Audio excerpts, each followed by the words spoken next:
Hello, I'm Gordon Lane, editor of CameraLabs.com. I'd like to give you a brief video tour around the Panasonic Lumix DMC-TZ7. Here it is, the TZ7, or as it's known in North America, the Lumix ZS3. This camera is the successor to the best-selling Lumix TZ5, and like that model it packs a super zoom range into a pocketable form factor. So what's new with this model?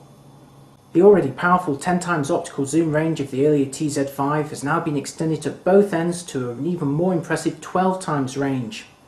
This takes you from an unusually wide angle equivalent of 25mm all the way to a very respectable telephoto reach of 300mm. So you could go from shooting a wide angle landscape to pulling in some really distant detail. Round the back is the same 3-inch 460K monitor as its predecessor, and while a high screen resolution won't make any difference to the final image quality, it certainly looks really nice, especially when you're playing back images. Like all compact cameras these days, the TZ7 or ZS3 of course features face detection, which you can see in action right now. But Panasonic has enhanced it on this model with face recognition. This actually allows you to register up to 6 faces and also include a name and date of birth if desired with each of them. Then when the camera recognises that person, it displays their name under or above their face, which hopefully you can see right now, and it will also give that person priority in a group shot with other people. Like its predecessor, the Lumix TZ7 or ZS3 can record HD movies in the 720p format, and you're watching an example of one right now. I'm stood about 2 feet in front of the camera, and the sound you can hear is that recorded by its built-in microphones. However, the resolution may be the same as the earlier TZ5, but the new model has one very different feature, and that's the choice of encoding formats. You can actually choose to encode your HD movies in either the older motion JPEG or the newer AVC HD format, and there's advantages to both of them. The older format is quicker and easier to edit on your computer, but the newer format is roughly twice as efficient given the same quality and at the highest bitrate of 17 megabits per second.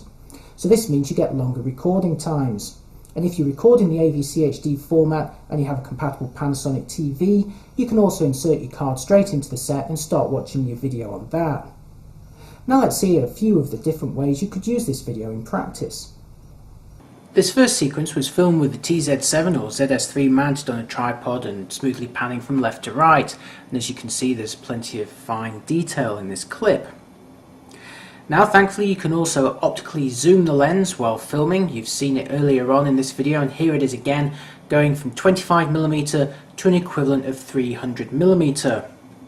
However, zooming while you're filming can cause some focusing issues, as I'll now show you in this next sequence. This is a handheld shot, and as you can see when I zoom in there, the image went slightly out of focus. It's only just coming back into focus now. And if I zoom back out again, you can see the image again drifting in and out of focus. Now this is a little bit annoying, but there are some ways around it, and I'll show you those in just a moment.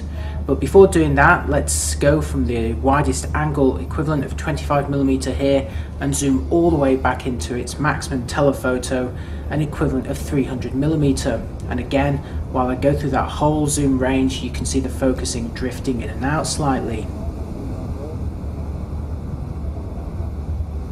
Now in this next sequence I've disabled continuous autofocus in the video mode and also the pre-AF mode, and you can see now that when I optically zoom the lens it stays mostly in focus. That drifting has gone, although if you look very closely you'll see that at the end of that sequence the subject wasn't 100% sharp. Of course the other thing you can do is not optically zoom at all, in which case the TZ7 is absolutely fine. On top of that you also get an HDMI port, closer focusing in macro mode, and an extra megapixel. Now let's take a closer look at the TZ7's controls. Externally, the new TZ7 or ZS3 greatly resembles its predecessor, although look closely and you'll spot a few differences. First of all, on the top surface you'll now see the stereo microphones. This is for the movie mode. You'll also notice that the main mode dial is shifted all the way to the right hand side here, although there's still a reasonable size grip to get your fingers around here. Around the back of the camera there's still that quality 3-inch screen, but you'll also notice here a dedicated button here for firing up the movie mode. If I return back to the main mode dial you'll see there's no position for movie recording here. Just press this button whenever you want to start recording video. And finally, if we have a look at the ports here, you'll see that alongside this multi-port here, which offers a TV output, a USB output, and also an AC input for an optional adapter, Above this you'll find a mini HDMI port. This is of course for making HD slideshows with an HD TV. Panasonic's Lumix TZ7 or ZS3 is a highly compelling compact camera, packing a whopping 12 times optical zoom range into a relatively pocketable form factor. And by enhancing what was already a great camera in the form of the earlier TZ5, well, this model just becomes that much better. However, the new TZ7 enters a slightly different market to its predecessor, and it has at least one very big rival in the form of Canon's PowerShot SX200IS. This is another pocketable camera with a 12 times optical zoom range, and if you're interested in this camera, well, you should also be comparing it very closely with the Canon.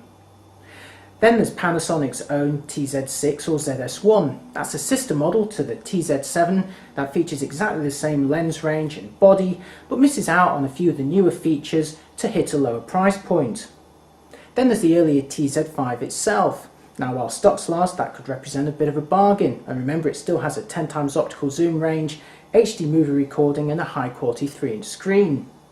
So there's quite a few features you've got to weigh up there if you're considering buying a pocket super zoom camera, but to help you make your decision, we've compared all of those features in our full review of this camera at cameralabs.com.